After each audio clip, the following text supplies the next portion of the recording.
yet another Bikerush to play, and I'm not doing it because I have enough Bikerush obsession. We've just been playing a lot lately, so you know, whenever you get Bikerush against another good player, you have two good players. Whoa! So it's against Mendel on Edge of Winter, and I think Mendel likes Edge of Winter. I think I'm guessing he believes it's one of his better maps.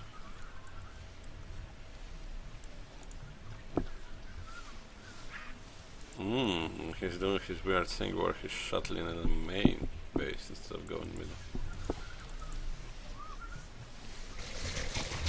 middle. To be honest, what I gotta say about Mendel's strategies is that they always like.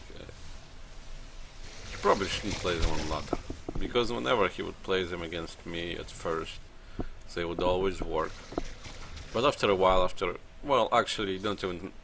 I suppose you don't even always need to know that, you know, what kind of strategy it is. Sometimes just knowing that you're playing Mendel is enough, in a way. Because you're sort of prepared, you don't get caught off guard, and I think that's important. I think if you're, you know, it's just psychological, but I think it's more when you don't have to think about how to respond to a situation. Your facilities, more of your facilities are available to act and to, you know, react to things. So when you know that something weird is coming, it just takes a lot of stress off your mind. So your micro is better and everything is better, because as humans we do have limited facilities to accommodate for every necessary action. And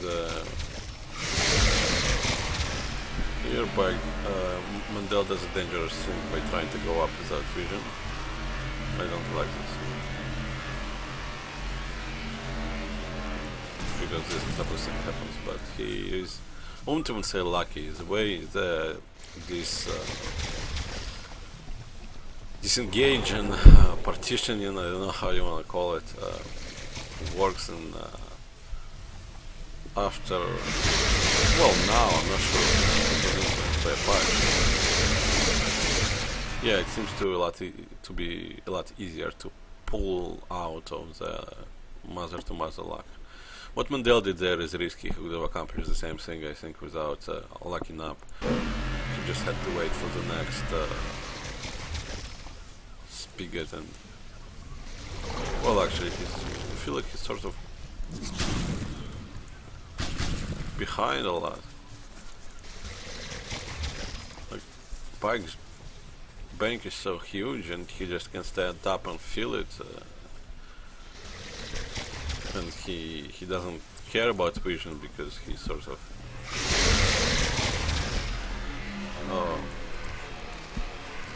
most players. Oh no, Mendel doesn't have vision.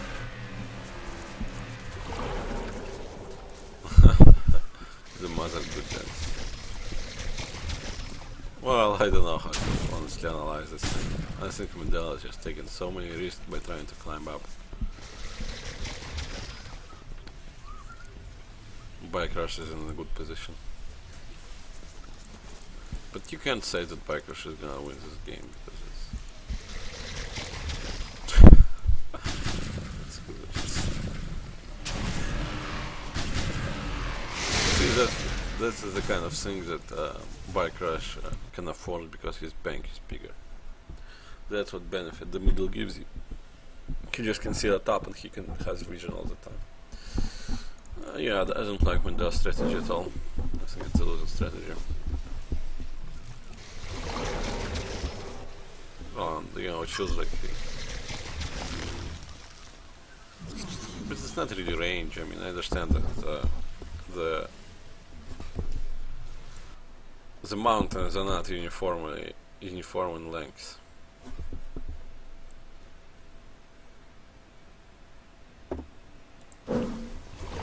One side is longer than the other, but it's not about the range. It's about unit having vision. Your bike makes a mistake. Oh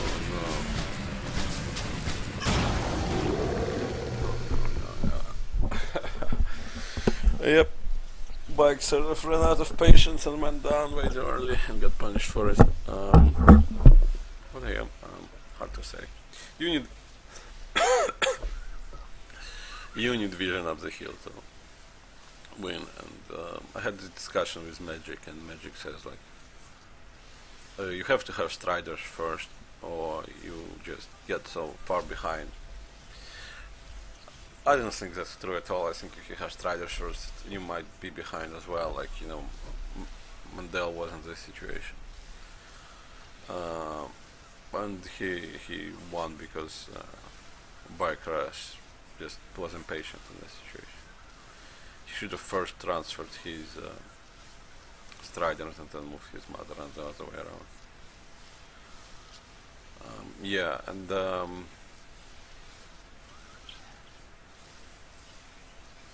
if you go Radiant first, you have vision uphill, but that won't work with the strategy either, because you're slightly ahead of HP, but you have no bank at all. So Radiance wouldn't work all that well as well, because Bike wasn't so far behind on his small protein division that he would the Radiance would do enough damage. I just don't think honestly that the strategy that Mendel employed works. I like the other variations of his strategy more, like with that also doesn't work on this map. I just think this map is straightforward. You either go middle and you fight with your mother versus one mother, or you go to this location and you try to come back with some kind of macro play, which is pretty hard if I'm honest. I think this map isn't really conducive to a macro play. But again, it's Go versus Go. Even if you're playing something, if you're doing something that map is not conducive for, you're still never really a big underdog. I don't think Go versus Go really, you can get much of an edge there. I think most of the edge there is maybe psychological. Like if you're afraid of someone, you would play worse against them, and that would make enough difference. Alright, so that's all, and I think, again, I feel like after these games I sort of talked about strategy better, and I rambled on less, and actually said something informative more. So, here's the hope, and I definitely will be practicing in January, and maybe soon. Just I tried practicing yesterday, but when I went on ladder, no one else was playing, because most people are Europeans. So I sort of gave up, and I think the same will happen today. Like right now I'm a bit tired, but I think in a couple hours I will probably be ready. But I doubt anyone will be online. I think the ladder will be dead. So it's only good for Europeans to practice, not for Americans. Unless I want to practice when I'm tired, but I don't think it's useful, just gonna lead to frustration. So that's the game, and shout out to Matisse, who apparently watches my channel, yay! And yeah, that will be all for today, because I got some other stuff to do, and I might try to ladder, but I'm not making plans on ladder. I'm planning to do something else tonight, and so it's extremely hard for practice like that, because you might come online at random and get some practice games in, but if you're planning out your day, you can never reliably plan, I'm gonna practice Grey Goo, and that's the most important reason why I just gave up on doing well in the tournament. Alright, so that's all. Now that's all for sure. I love you all. You're the best. And I guess I'm speaking to Matisse only, since he's the only one who watches. I love you, Matisse. Peace, baby.